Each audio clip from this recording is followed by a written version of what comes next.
Sehingga antum jangan tertipu dengan hebatnya orang, indah suaranya, mengerti tentang Al-Quran, fasih dalam membaca ayat Quran. Jangan tertipu.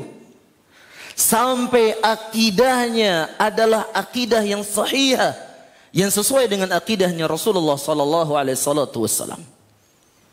Dan di sini ada isyarat, saudara-saudaraku muslimin dan muslimat yang dimuliakan oleh Allah. Seseorang yang membunuh dikarenakan syahwat itu jauh lebih ringan dibandingkan orang yang membunuh dikarenakan apa? Asyubahat. Sering ya kita dapat berita, nonton berita, ya ataukah membaca berita orang yang membunuh karena hutang, karena pacar, karena dendam, karena marah, ditangkap polisi nangis.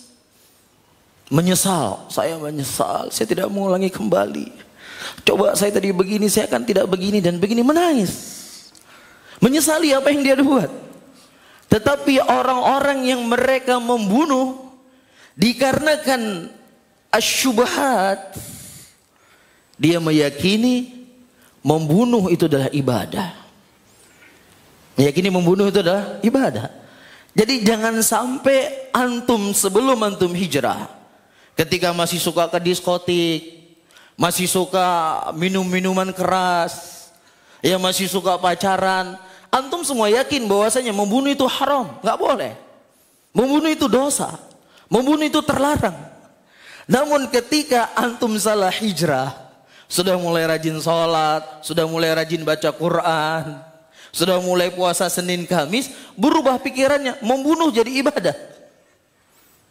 Membunuh jadi ibadah. Jadi ini bukan masalah sepele. Ini masalah yang penting.